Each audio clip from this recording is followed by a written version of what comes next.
Bientôt Noël, enfin presque, hein, puisque c'est maintenant que le Père Noël réfléchit à ce qu'il va mettre dans les souliers des enfants sous le sapin. Jackie Pellieu, bonsoir. Bonsoir. Vous êtes le président de Jouet Club, alors quelles seront les grandes tendances de ce Noël 2011?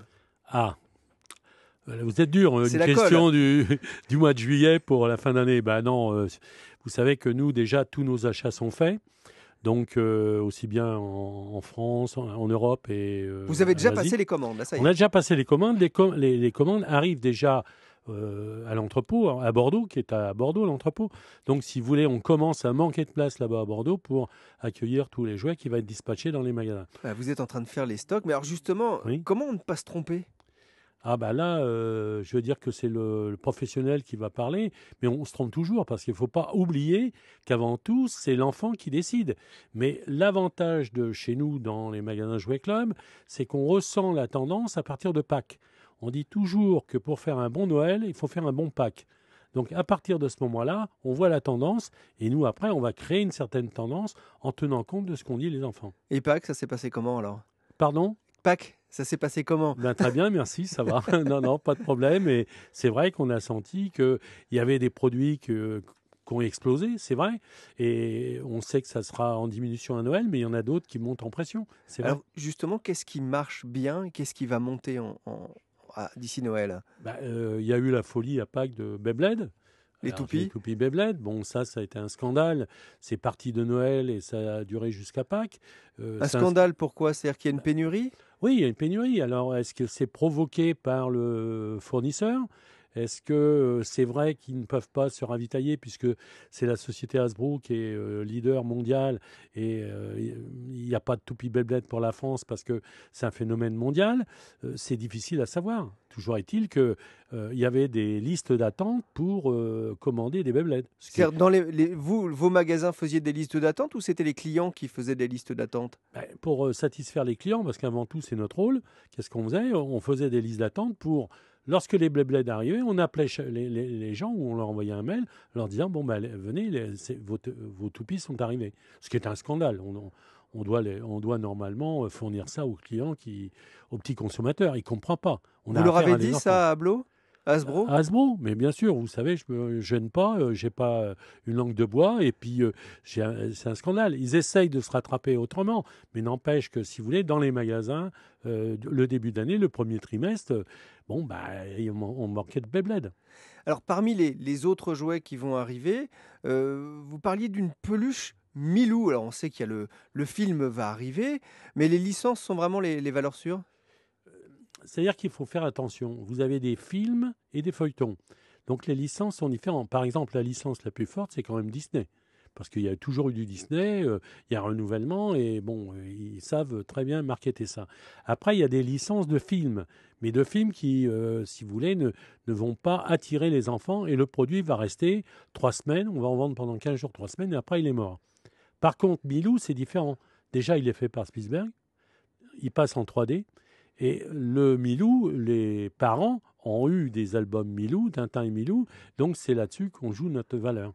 Alors il y a aussi Cars 2 qui va arriver dans quelques semaines au cinéma. Oui. Là c'est pareil, vous attendez l'invasion? Oui, parce que Cars 2, je vous l'ai dit, c'est Disney derrière, c'est très puissant et il y a déjà eu des films Cars et on sait que en produits dérivés, ça a été très fort. Alors parmi les jouets qu'on attend aussi beaucoup, on parle beaucoup de jouets électroniques, on voit des répliques des grands, on voit les premières tablettes pour enfants qui arrivent, Mm. les appareils photo pour enfants, les caméras pour enfants. Là, il y a un vrai marché qui est en train de se développer? Il y a le marché se développe, la tablette. Seulement, il faut faire attention, la tablette, ça va être un produit sensible. C'est-à-dire que nous, on va lancer une tablette avec pas mal de contenu intéressant pour les enfants, avec des protections parentales, avec des programmes faits pour les enfants. Donc ça, si vous voulez, on sera très fort là-dessus. Seulement, il y a le problème du prix, c'est qu'il va falloir compter 200 €, 199. Et Ça fait un là, beau on a Noël, peur. hein? Oui, non, mais on a peur que, si vous voulez, il arrive n'importe quoi en tablette à 149. Donc, c'est là où il faut être quand même très prudent. Et le rôle du spécialiste est justement de démontrer l'intérieur, enfin le contenu de cette tablette. On vous imagine encore en en grand gamin, qui aime bien, tester les jouets à Noël, j'imagine. Et vous me parliez tout à l'heure d'un hélicoptère ou une soucoupe volante, c'est ça?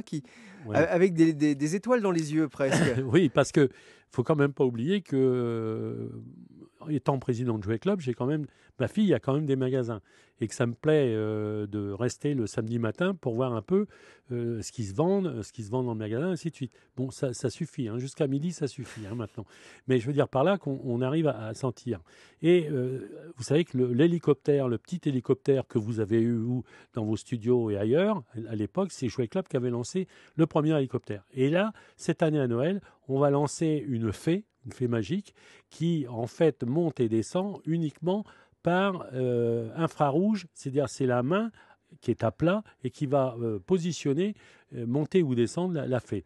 C'est quelque chose qui va être extrêmement nouveau. En plus, comme c'est un jouet de fille, on pense qu'on va jouer énormément avec, et en plus c'est facile, et au moins ça ne se casse pas la figure. Là, on parle de jeux électroniques, Oui. de jouets avec beaucoup d'électronique. Est-ce que le jouet traditionnel, finalement, c'est mort? Est-ce qu'il a dit son dernier mot?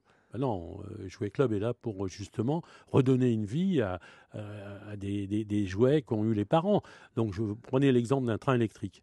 Le train électrique, les parents ont presque eu tous un train, est arrivé après le TGV en mode de train. Et c'est là que ça a été la catastrophe parce que le train était trop long. En plus, on ne pouvait pas mettre des aiguillages et tout, donc il déraillait sans arrêt. Donc les gosses, les enfants ont été écœurés. Et maintenant, on a recréé pour la fin d'année quelque chose qui est un diorama, c'est-à-dire un décor où on peut décorer. Par exemple, le dimanche, la petite sœur, elle peut aller couper des branches, faire des arbres et jouer en famille avec un train électrique. Ça, c'est la nouveauté. Des jeux familiaux, les cuisinières, par exemple? Les cuisines, c'est pareil. On a été envahi de cuisine en plastique. Alors, qui dit plastique dit bonne qualité et très mauvaise qualité. Nous, cette année, on lance une belle petite cuisine en bois, très, très jolie, laquée. Et en plus, la cerise sur le gâteau, ce que fait très bien Jouet Club, il y a la toque du chef qui est livrée avec. Formidable, on va pouvoir se prendre pour Raymond Oliver. Jouet Club va fêter ses 60 ans l'an prochain, en 2012. Le marché a énormément changé en 60 ans? Oui, il a changé parce qu'il y a eu la télé, il y a eu les grandes surfaces.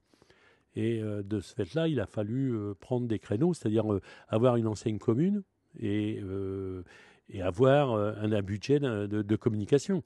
Aujourd'hui, un magasin seul avec son enseigne familiale n'existe plus. Donc il faut se regrouper sous le nom de Jouet Club. Voilà, Jouet Club, 320 magasins en France. Vous pouvez encore vous développer malgré la concurrence d'Internet? Oui, Internet, vous savez qu'on a un site Internet, jouetclub.fr, et pour nous, ce site jouetclub.fr aide à créer la fréquentation dans les magasins. Je m'explique. Les parents regardent le week-end ou au travail, le week-end Internet, le site Internet, jouetclub.fr, choisit avec l'enfant le produit qui va être intéressant. Et bien entendu, s'ils ont un magasin à côté, à proximité, ils vont aller voir parce qu'ils veulent plus de détails. Et ils ne se contentent pas de quelque chose sur la toile. Donc ils vont demander, et comme on a une école pratique pour former les magasins et surtout les vendeurs, donc on fait la boucle. Vous voyez, bon, s'il n'y a pas de magasin Jouet Club, au lieu d'aller chez un concurrent, ils commandent à jouetclub.fr. C'est un site marchand, on peut Oui. acheter. C'est 5% du chiffre d'affaires aujourd'hui, je crois? Oui, 5%. Et alors, bon, allez, on est vraiment large quand on dit Ouais, 5%. vous n'avez pas trop envie de le développer. L'idée, c'est quand même de laisser les magasins faire l'essentiel du chiffre d'affaires. Ben, déjà, oui, premièrement. Et vous savez, je crois que les chiffres que l'on donne sont un peu erronés. 5%, c'est beaucoup. C'est vous qui les avez donnés, donc c'est Je bon. sais, oui, je sais, j'assure, hein. Alors, à Paris, au-delà d'Internet, il y a ce magasin du boulevard des Italiens. C'est presque une destination touristique. 2000 mètres carrés, c'est un véritable village, presque un showroom du Père Noël. Oui, c'est-à-dire c'est un nouveau concept. Jouet Club n'avait pas de magasin dans Paris, donc il fallait mettre quelque chose de colossal. Et j'ai trouvé le Passage des Princes. Et à ce moment-là, je l'ai transformé parce que c'était complètement délabré. Et j'ai voulu créer une ville, enfin il y a un passage avec des boutiques hyper spécialisées. Donc si vous voulez, les gens se promènent. Ce matin, je suis passé, il y avait toute une horde de petits Japonais qui faisaient claquer les appareils photo parce qu'ils n'ont pas ça chez eux. C'est un concept que vous allez étendre en France, il n'y aura pas que Paris, hein. Non, il n'y a pas de Paris, mais le passage, c'est à Paris. On a ouvert à Lille et on a voulu être dans le look des Lillois, c'est-à-dire, vous savez, clean, bien, enfin bon. Donc on a fait à Lille, hein, il fait 2000 mètres carrés, et on ouvre en mars-avril à Lyon. Dans presque un an, quoi. Oui, oui, enfin moins d'un an, puisque là on est sur les starting blocks. On va ouvrir là un magasin, un village, mais là ça sera vraiment un village avec une grande rue, une fontaine, un manège à l'intérieur et toujours des boutiques. Et bien entendu, des boutiques spécialisées, Lego, Playmobil, Corolle, et ainsi de suite. C'est un chiffre d'affaires important, un tel magasin? Oui, sûrement, oui. C'est ce qu'on compte, hein. Vous ne le dites pas. Jouet Club, j'ai donné un chiffre, 517 millions de chiffre d'affaires en 2010, une progression de 5,8%. Vous disiez que Pâques a été pas trop mauvais, alors 2011, ça s'annonce comment?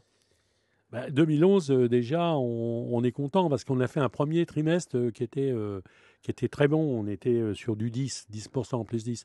Donc, à deux chiffres, c'est bien. Et le premier semestre, on est à 8. Donc, ça veut dire qu'on espère, et on va tout faire pour qu'à Noël, on reste dans cette fourchette de 8 à 10. Et s'il n'y a pas de neige, ça ira bien et on va tout faire. On lance un programme de communication à Noël, d'ailleurs sur votre entraîne et ailleurs, mais extraordinaire. Et on va faire du mal à certains. Merci beaucoup, Jackie Pellieu. Bonsoir.